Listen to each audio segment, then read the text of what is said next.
Mari kita mulai ya Bu Etin. Ya, Selamat pagi Bapak Ibu, Opa Oma semua sekalian. Apa hmm, kabar? baik. Ya, semoga semuanya sehat-sehat selalu ya. Senang sekali Ya, kita bisa berjumpa kembali pada hari ini dalam persekutuan Usia Indah GKI Samanhudi. Dan ini adalah persekutuan online Usinda yang terakhir nih Bapak Ibu yang online, tapi kalau onsite sih lanjut ya. Oke, pada pagi hari ini Persekutuan Usinda online, temanya mengikuti Yesus. Firman Tuhan dari Markus 1 ayat 16 sampai 18. Firman Tuhan akan dilayani oleh Pendeta Maria Sindu. Pengiring pujian yaitu kami, Pasutri Vera dan Yohanes. Bapak Ibu, sebelum dilanjut kita bacakan dulu tata tertibnya. Yang pertama, selama acara berlangsung semua suara nanti akan dimatikan dulu ya Bapak Ibu, supaya suara MC dan pembicara bisa terdengar dengan jelas. Yang kedua, ketika ada interaksi MC dengan peserta, peserta dipersilakan untuk mengangkat tangan di layar video. Nanti host akan menghidupkan suaranya. Kemudian yang ketiga, video atau kamera akan agar diaktifkan pada saat sesi foto bersama. Terima kasih Bapak Ibu, Opa Oma. Selamat mengikuti persekutuan online Usia Indah. Selanjutnya kita akan memuji Tuhan, Bapak Ibu ya. Aku dengan lagu dari KJ 362 bait ke-1 dan ketiga, Aku milikmu Yesus Tuhanku. Mari kita mempersiapkan hati kita untuk memuji Tuhan.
Bapak Ibu, Opa Oma sekalian, kita akan berdoa untuk doa pembuka. Mari kita siapkan hati kita untuk berdoa.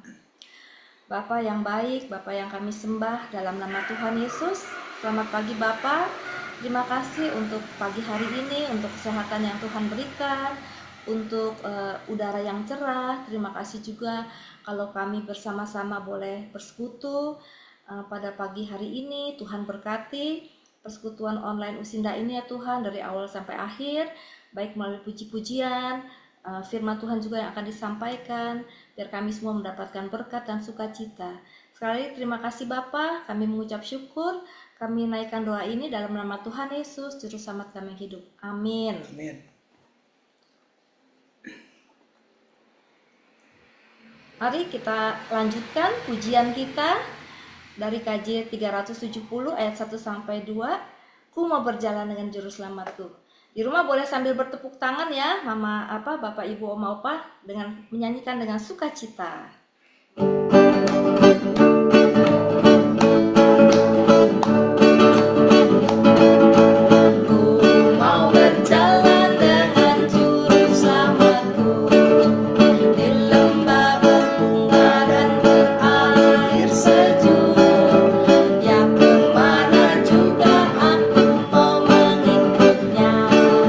Sampai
Baiklah, Bapak Ibu, sebentar lagi kita akan mendengarkan firman Tuhan yang akan disampaikan oleh Pendeta Maria Sindu.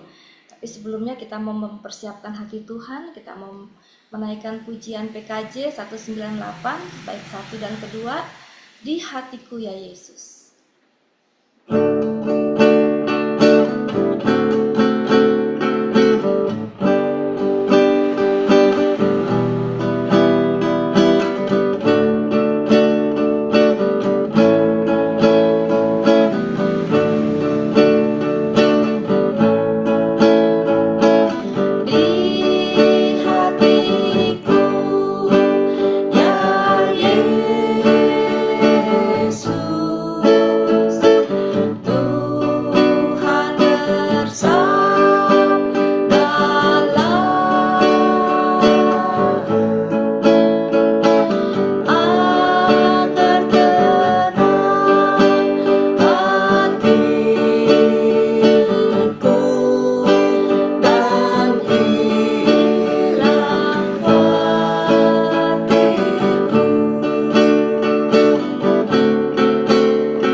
Oke, Bapak Ibu, kita akan sama-sama mendengarkan firman Tuhan. Saya mengajak kita untuk berdoa ya. Kita bersatu dalam doa. Ya Tuhan, kami mengucap syukur untuk hari yang Tuhan anugerahkan kepada kami. Dan saat ini kami bersama berkumpul dari tempat masing-masing untuk membaca dan mendengarkan firman Tuhan, untuk memuji Tuhan. Maka biarlah dalam kerendahan hati yang terbuka, kami boleh belajar banyak hal dari firman Tuhan yang mengingatkan kami tentang siapa kami, anak-anak Tuhan yang dipanggil untuk mengikut Engkau. Kami berdoa agar Tuhan memberkati tidak hanya kami, tetapi juga hamba-Mu, sehingga dapat menyampaikannya dengan baik. Dalam nama Tuhan Yesus kami berdoa dan mengucap syukur. Amin. Oma Opa, kita akan baca satu bagian firman Tuhan ya dari Markus 1 ayat 16 sampai ayat yang ke-18. Saya akan bacakan ya untuk kita semua. Ketika Yesus menyusuri tepi danau Galilea, ia melihat Simon dan Andreas, saudara Simon. Mereka sedang menebarkan jala di danau sebab mereka penjala ikan. Yesus berkata kepada mereka, "Mari, ikutlah aku dan kamu akan kujadikan penjala manusia." Lalu mereka segera meninggalkan jalan mereka dan mengikuti dia. Demikianlah firman Tuhan. Nah, saya izin share screen ya. Oma Opa, hari ini kita akan membahas sebuah tema tentang mengikut Yesus ya menjadi panggilan yang diberikan kepada kita bahkan saat usia kita sudah semakin tua. Nah, Oma Opa saya punya pertanyaan nih. Nanti saya akan kaitkan dengan Lukas pasal yang kelima ya. Saya mau tanya nih kalau misalnya nanti saya ngajak Oma Opa jalan, Oma Opa kita jalan yuk. Kita pergi ke Bangkok, ke Thailand ya. Mau nggak Oma Opa kalau saya ajak? Nanya aja dulu. Mau, Hah? mau. Mau nih saya ajak ya.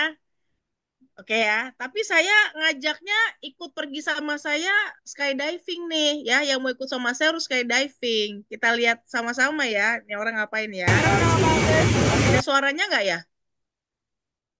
Ada ya. Oh, oke. Ada, Bu. Ada ya. Oke ya. Saya ngajak Oma Opa tapi skydiving ya.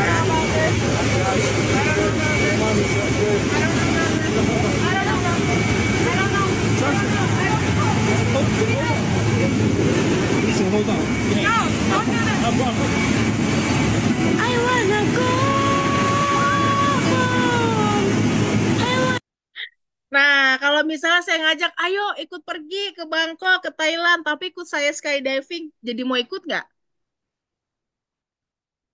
Mau ikut nggak? Lompat dari pesawat yuk sama saya yuk. Mau ikut nggak, mau apa? Enggak berani. Nggak mau. Enggak. Kenapa Gratis nggak juga mau? nggak mau. Tadi langsung bilang mau pas pertama. Kenapa pas saya ajak lompat dari pesawat pada nggak mau? Nggak mau, takut. Bahaya, Takut. Kenapa Maunya lagi? jalan-jalan. bahaya. Bahaya ya. Maunya jalan-jalan. Jadi kalau saya ngajaknya makan atau belanja, yang ikut banyak ya. Iya. Iya. Ya banyak ya, tapi kalau diajak lompat dari pesawat mah ngapain? Udah bayarnya mahal-mahal, cuma buat lompat, bahaya lagi gitu ya. Ya, Ngapain kurang kalau putus kerjaan? parasutnya. Kenapa Parasutnya Bu? kalau putus. Kenapa Bu? Parasutnya kalau putus, talinya ayo. Nanti kalau putus gimana? Wah pikirannya udah Itu, kemana-mana ya. itu Nah jadi berduaan lagi. iya kalau sendiri mah ngeri Bu. Iya, Mending mending. berdua ya. Nah, tadi Ini kalau misalnya saya ajak jalan atau ajak makan, belanja, pada mau. Tapi kalau saya ngajak lompat dari pesawat, semuanya nggak mau ikut ya. Karena juga berpikir bukan hanya bahayanya, kita juga mikir, aduh, jangan-jangan ya, kalau misalnya pun ada di antara kita yang mau, saya masih kuat nggak ya? Saya masih bisa nggak ya? Jangan-jangan belum lompat aja jantungnya udah nggak detak lagi kan begitu ya. Jadi ketika orang kemudian menerima ajakan untuk ikut atau enggak pada sesuatu, maka biasanya orang itu akan punya pertimbangan, ya, akan punya banyak sekali pertimbangan dan biasanya nih Oma Opa yang jadi pertimbangan itu adalah apa yang akan didapatkan dan apa yang kita miliki, yaitu apa yang kita dapat dan miliki seringkali jadi dasar pertimbangan keterlibatan kita, ya. Nanti kalau saya lompat itu nanti saya dapat apa? Jangan-jangan nanti parasutnya putus lagi. Kalau saya ikut di situ, nanti saya ngapain ya? Kalau saya ikut ke situ, saya bisa nggak ya? Saya mampu nggak ya? Dan lain sebagainya. Jadi seringkali apa yang didapat, apa yang kita miliki, seringkali jadi pertimbangan keterlibatan kita. Ya, dan penting sekali sebenarnya Om Opa saat menerima ajakan penting juga terlebih bukan hanya sekadar yang didapat tapi sungguh-sungguh menyadari bahwa apa yang kita miliki itu sesuatu yang memang bisa nggak sih gitu ya. Nah dalam pembacaan kita Om Opa kita melihat satu bagian firman Tuhan tentang panggilan Yesus kepada murid-muridnya ya yang ketika Yesus panggil mereka maka mereka fokus pada apa yang mereka miliki.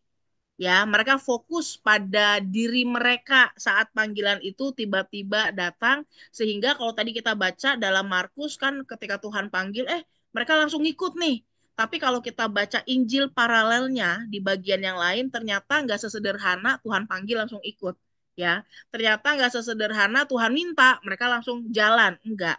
Ada pergumulan terkait apa yang mereka miliki saat mereka dipanggil Tuhan. Nah, saat mereka dipanggil Tuhan, Oma Opa sebenarnya ada hal yang menarik karena Petrus dan teman-temannya ini baru selesai dalam tanda kutip mencari ikan, tapi udah semalam-malaman nih ikannya nggak dapat-dapat begitu ya.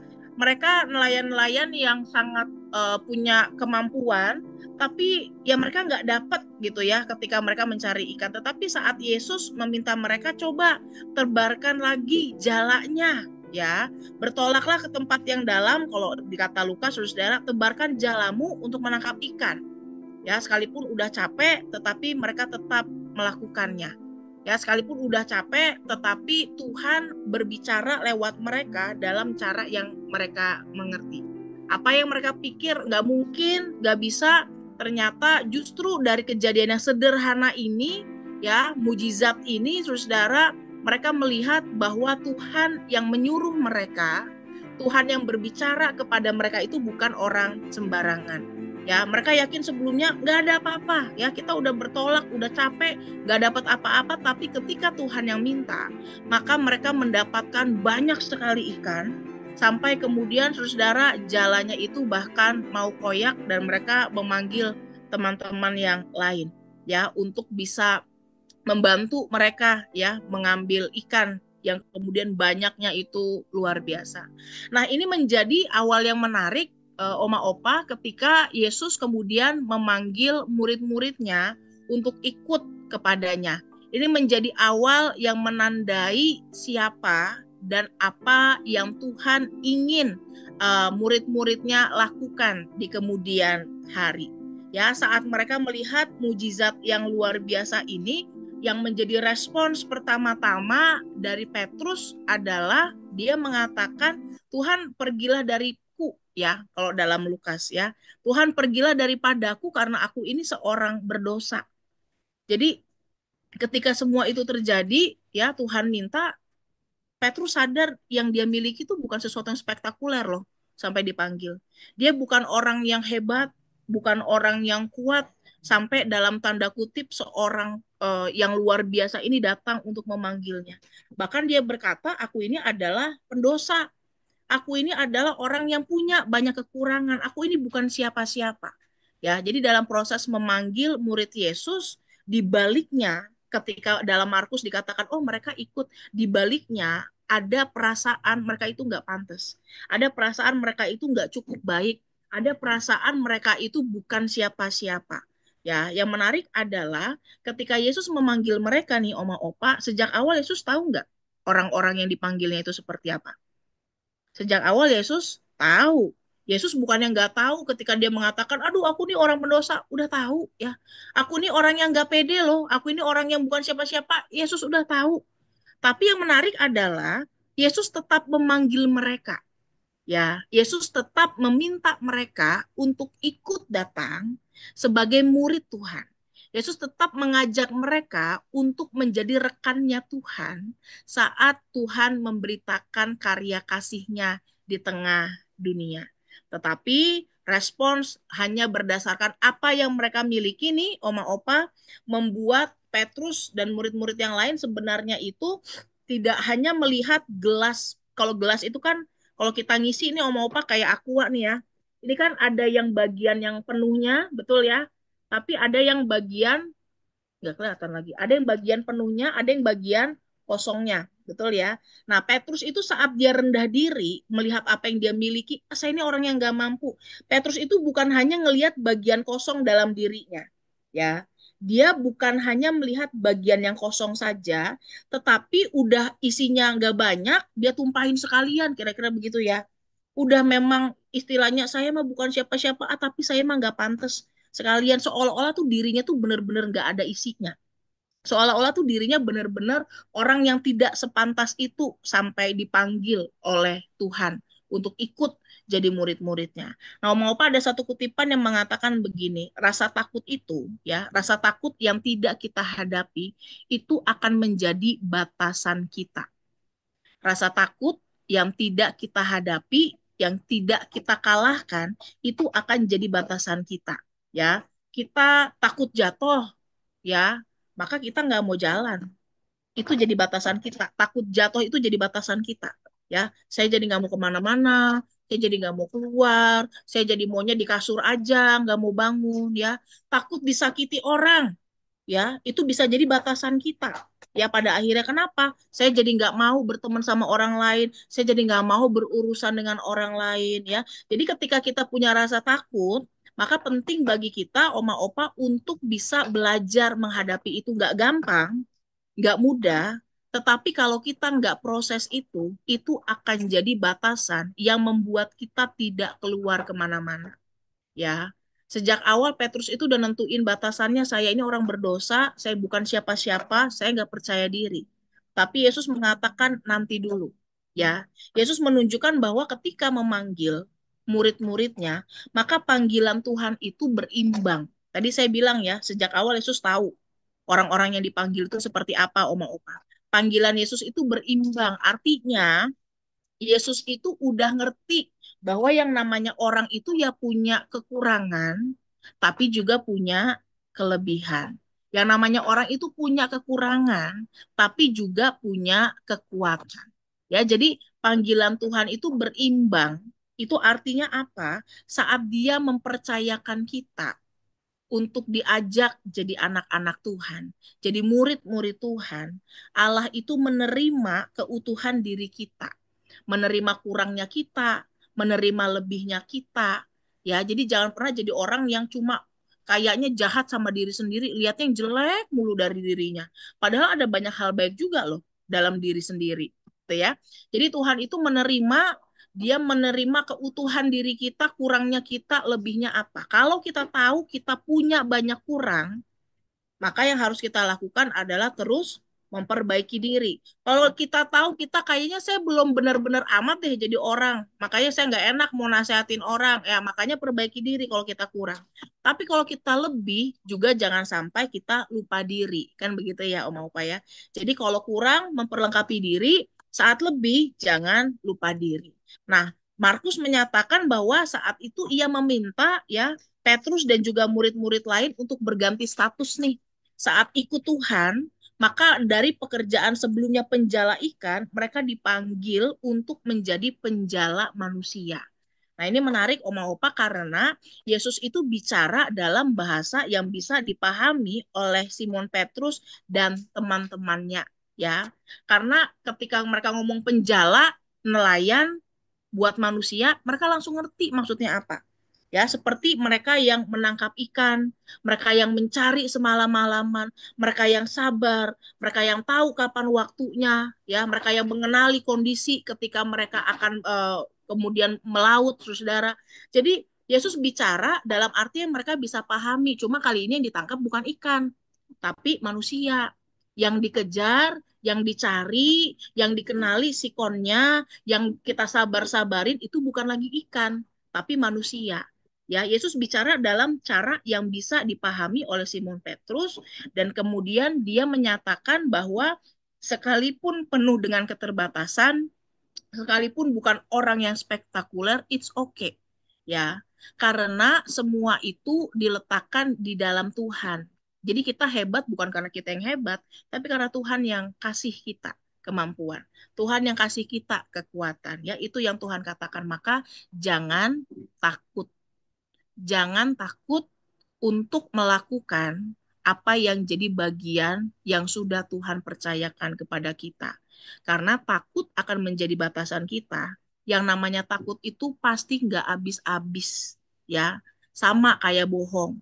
Orang udah sekali bohong, maka akan bohong terus. Sama kayak takut. Orang ketika takut, itu akan ada aja ketakutan yang lain. Ya, dan itu akan selalu menjadi alasan bagi kita untuk tidak maju dan melangkah, melakukan apa yang jadi tugas kita. Kayak orang nih ya, misalnya saya dulu kalau mau naik perosotan tuh di taman bermain, Oma Opa, yang water park ya, taman bermain yang air, itu kalau naik perosotan saya juga suka mikir, aduh nanti kalau saya merosot, kalau saya mental gimana ya? Tiba-tiba lagi merosot, keluar jalur gitu ya. Atau kalau nanti saya merosot, tiba-tiba nanti saya keluar jalur kiri, keluar jalur kanan. Atau kalau saya mental ke depan gimana ya? Itu kan jadi nambah-nambah. Kalau saya nanti merosot, tapi ternyata ada bagian yang coak gitu ya dari perosotannya, terus saya luka, seret gitu gimana ya? Nah, kalau ngomongin takut itu nggak akan habis-habis ya. Dan takut itu nggak hanya melemahkan diri kita, tetapi bisa melemahkan juga orang-orang yang ada di sekitar kita. Makanya kadang-kadang ya kalau kita bilang, ih kayaknya nih kok bulu kuduk saya berdiri ya, oh jangan macem-macem dong ya, karena takut itu kan ular. Ya, nih kayaknya makannya saya ragu nih, kayaknya kok baunya aneh ya, saya takut nggak mau makan ya. Yang lain mau makan juga jadi nggak tenang, kan begitu ya.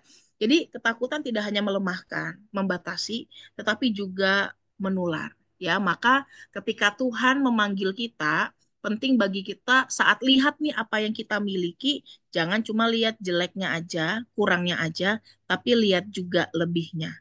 Ya, Tuhan udah perlengkapi, maka yang dikasih jangan lebay, jangan berlebihan, tapi ketika kurang, kita terus mau belajar. Ada satu kutipan yang mengatakan begini, Oma Opa, Tuhan itu bukan panggil orang yang eh, punya kualifikasi, ya, bukan orang yang bagus, yang mampu banget gitu, enggak, tetapi dia yang memampukan atau melayakkan orang yang dia panggil. Jadi Tuhan nggak panggil orang yang udah hebat dulu baru dipanggil, enggak. Tetapi Tuhan yang memperlengkapi, Tuhan yang melayakkan, Tuhan yang memanggil. Jadi saat Tuhan memanggil kita untuk menjadi murid-muridnya, dia bukan menyuruh kita untuk jadi orang yang sukses tanpa kesalahan. Enggak. Tuhan manggil kita bukan untuk jadi orang yang nggak pernah salah, nggak pernah gagal, enggak. Tetapi dia memanggil kita itu untuk taat, ya. Yesus itu memanggil kita untuk taat dalam segala keterbatasan dan kelebihan kita. Oleh karena itu, kita diajak untuk menerima atau merespons. Jadi kesuksesan dalam panggilan kita itu urusannya Tuhan. Tapi ketaatan untuk menerima panggilan Tuhan itu yang jadi bagian kita. Maka Om Opa hari ini kita diingatkan bahwa sebenarnya panggilan Tuhan untuk ikut Tuhan, untuk jadi murid-murid yang menjadi berkat, yang punya karakter yang baik, ya, yang punya istilahnya bisa menolong orang lain, yang bisa memberi kehangatan di tengah keluarga, yang bisa bersaksi dalam kehidupan untuk mengikut Yesus, itu sebenarnya panggilan yang ditujukan untuk semua orang beriman. Ya, jadi bukan berarti saya udah tua nih, saya udah nggak dipanggil, saya nunggunya dipanggil yang lain, panggil ke rumah Bapak. Enggak ya, saudara ya. Ketika kita menghidupi diri kita dalam iman sebagai orang Kristen, maka mengikuti Yesus itu adalah panggilan untuk semua orang. Panggilan buat yang muda, panggilan buat anak kita, cucu kita, tapi panggilan juga buat kita. Maka lihat, jangan cuma kurangnya, tetapi kalau kita masih diberi nafas, masih diberi hidup dengan kemampuan, pengalaman, ya, waktu yang banyak, apa yang saya bisa lakukan untuk menyatakan kesaksian saya, untuk menyatakan komitmen saya dalam ikut Tuhan. Meskipun kita di kamar, saudara, kita tetap bisa jadi berkat dengan mendoakan. Ya, sekalipun kita nggak punya harta yang berlimpah, tapi kalau kita ngomongnya halus, ya, kita bisa mendampingi anak cucu kita, itu juga udah jadi berkat. Jadi selamat menjadi murid-murid Tuhan, Oma Opa, sampai akhirnya Tuhan panggil kita tetap lakukan dengan setia dalam ketaatan, dalam takut akan Tuhan dan cinta akan Tuhan. Kiranya Tuhan menolong kita semua. Amin.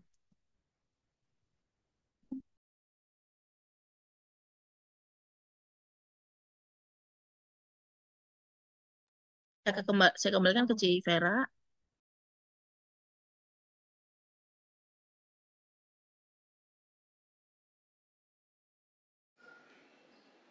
Ya, Arman, foto time Arman. Yuk, mau apa dibuka ya kameranya ya. Saya foto dulu. 1, 2, 3. Keren. Lagi ya. 1, 2, 3. Oke, makasih. Pakai kacamata dulu biar cakep. Keren.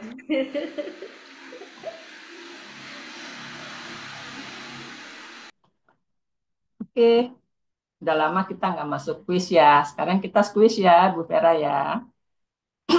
Nah, ada 3 pertanyaan nih untuk Bapak Ibu. Coba berpikir ya. Kira-kira apa ya jawabannya? Kuis ini dalam bentuk cerita. Ya. Dengarkan kata kunci awalnya. Ya, kata kunci awalnya. Kita mulai ya Bapak Ibu ya. Siap ya, Ma Opa. Yang pertama, aku adalah sebuah tempat. Ya, aku adalah sebuah tempat. Tempat itu sangat berarti bagi kita semua.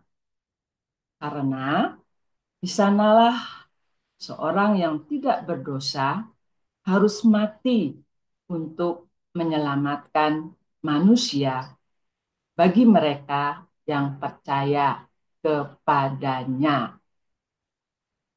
Aku adalah sebuah tempat.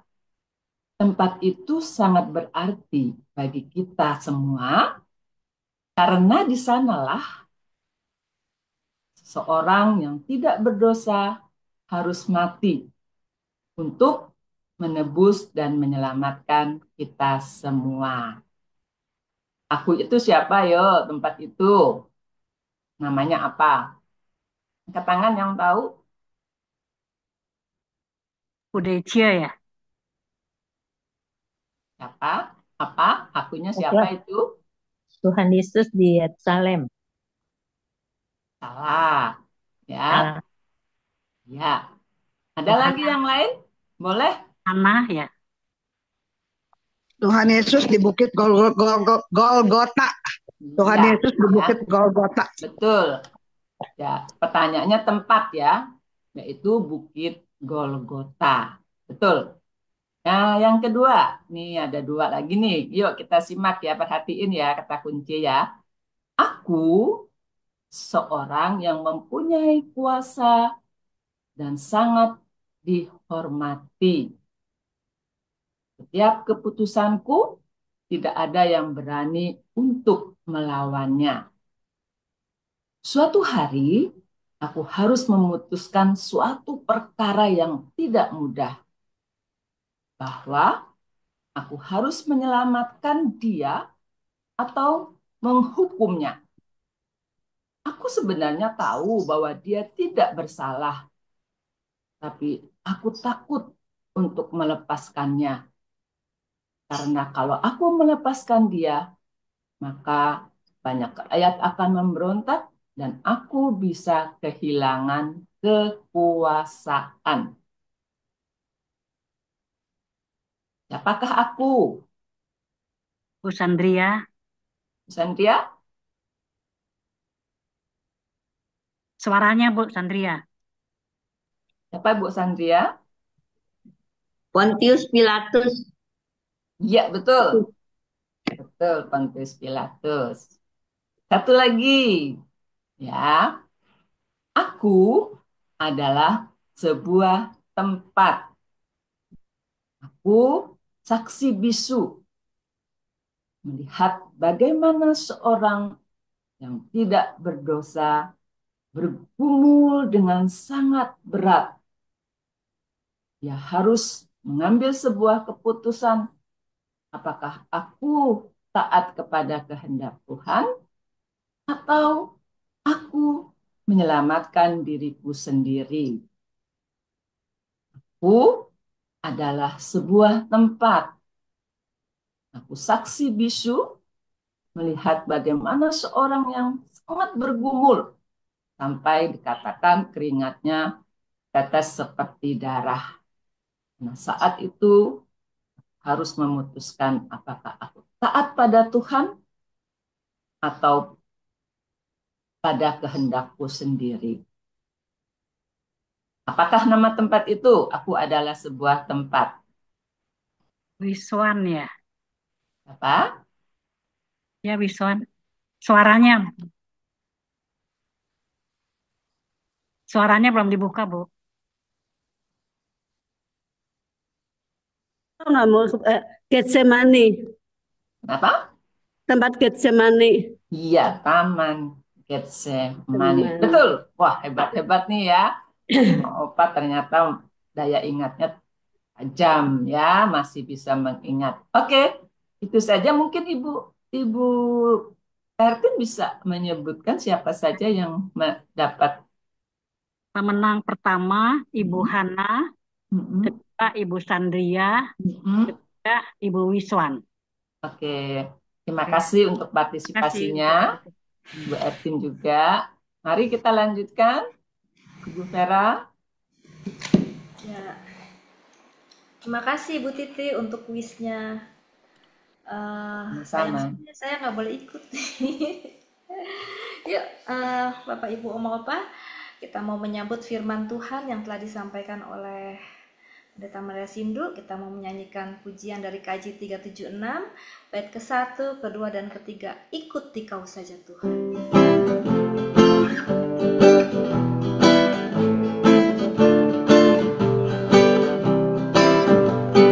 Ikuti kau saja Tuhan, jalan damai bagiku.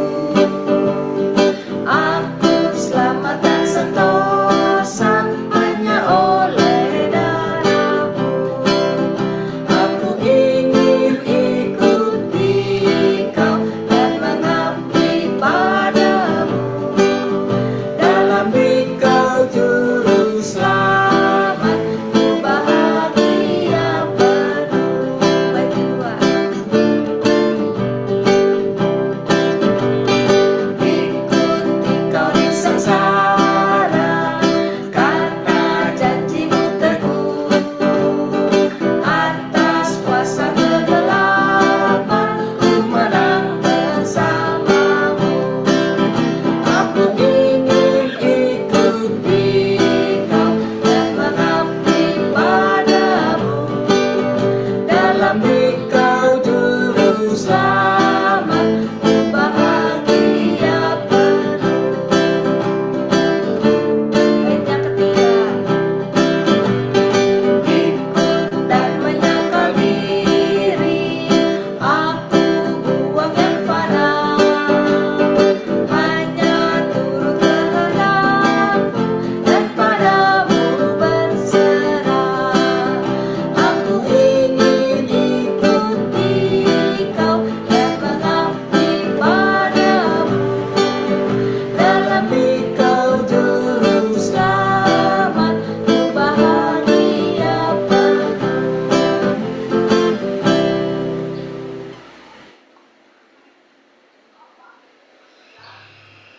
Mari kita sama-sama berdoa, Oma Opa. Kita berdoa. Ya Tuhan, tolong kami sehingga di tengah usia yang semakin bertambah, kami ditolong untuk terus bisa ikut Tuhan dengan setia. Lewat cara-cara yang sederhana, yang nyata, di tengah kehidupan keluarga kami, dimanapun kami berada. Kami rindu hidup kami boleh jadi kesaksian yang memberkati banyak orang, yang menolong orang melihat dan merasakan kasih Tuhan yang sudah sebelumnya nyata dalam kehidupan kami. Kami rindu agar saat kami menjalani kehidupan kami, tahun-tahun yang kami habiskan, tahun-tahun yang kami jalani, boleh kami kerjakan dengan kecintaan yang besar kepada Tuhan. Melakukan segala sesuatu seperti untuk Tuhan, melakukan segala sesuatu sebagai bakti kami kepada Tuhan. Saat ini kami ingin berdoa untuk pergumulan kami bersama. Di tengah usia yang semakin bertambah, kami juga berdoa untuk kesehatan kami, karena ada banyak sekali kesehatan yang kemudian juga mengalami keterbatasan. Tuhan berkati kami dengan kesehatan yang baik, dengan kekuatan, sehingga itu semua boleh menolong kami juga untuk menjalani dan menikmati hari kami dengan baik. Secara khusus kami ingin berdoa untuk kesehatan rekan-rekan kami yang sedang sakit atau berada dalam masa pemulihan. Untuk Ibu Syuli, Ibu Syana, Pak Johan Yahya, Pak Felix, Ibu Diana, dan keluarga Pak Kelly. Kami berdoa untuk Ibu Oknio, Ibu Heni Markus, Pak Odang, Pak Legawa, Pak Sansan, Pendeta Lili, dan juga Ibu Mehwa. Kami menyerahkan rekan-rekan kami dalam sakit yang mereka jalani dalam proses pemulihan. Tangan Tuhan menopang, tangan Tuhan memulihkan, tangan Tuhan menuntun mereka untuk bisa menjalani hari demi hari dengan baik.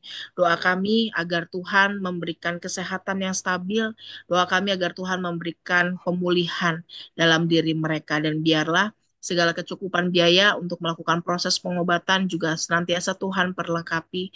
Terlebih karuniakan semangat dan sukacita bagi mereka untuk bisa melewati dan menjalani proses yang tidak mudah ini. Kami juga ingin berdoa untuk Ibu Heni dan keluarga yang belum lama mengalami duka karena kehilangan Pak Yosef.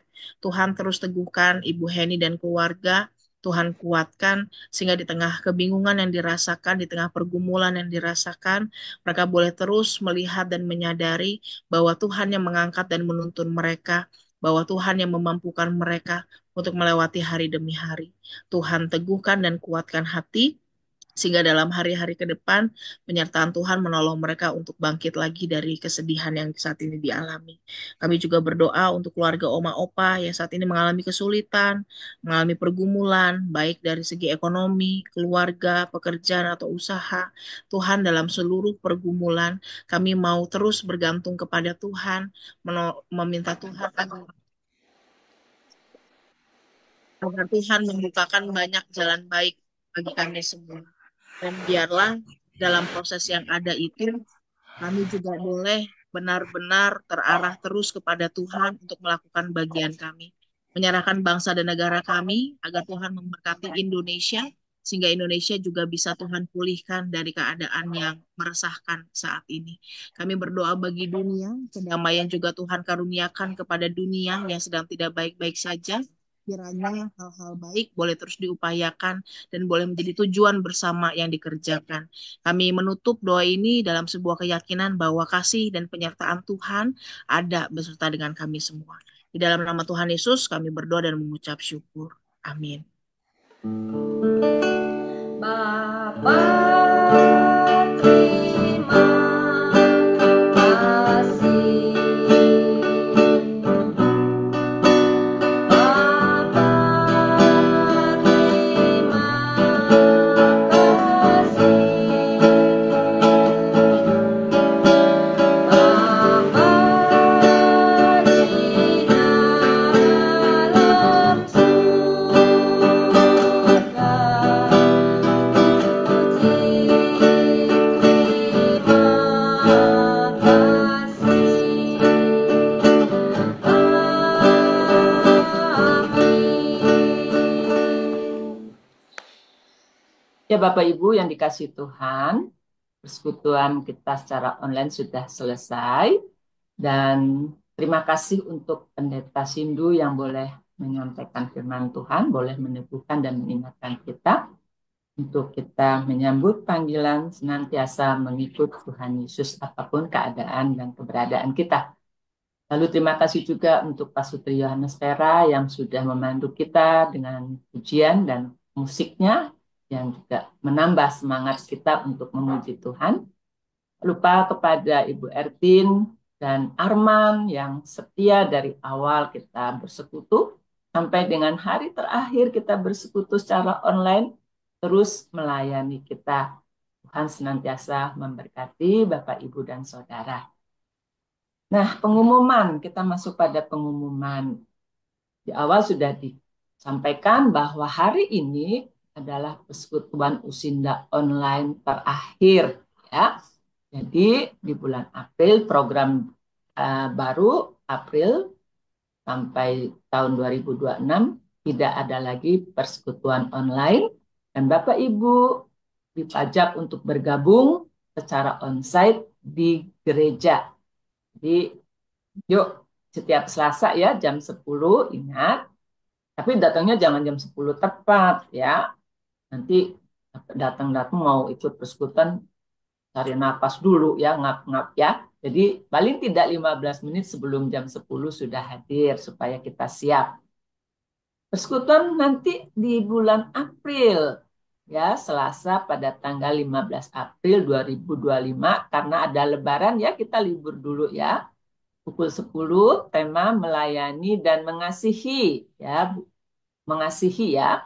Dari 1 Korintus 11 ayat 23 sampai 26 yang akan dibawakan oleh Saudara Abdi S. Winedar. Ya sekian itu pengumuman untuk hari ini. Terima kasih untuk kehadiran Bapak Ibu dan keterlibatannya pada persekutuan hari ini. Sampai jumpa secara onsite di gereja. Tuhan berkati kita semua dan sehat-sehat selalu. Bye-bye. Terima kasih Pendeta Terima Sindu. kasih.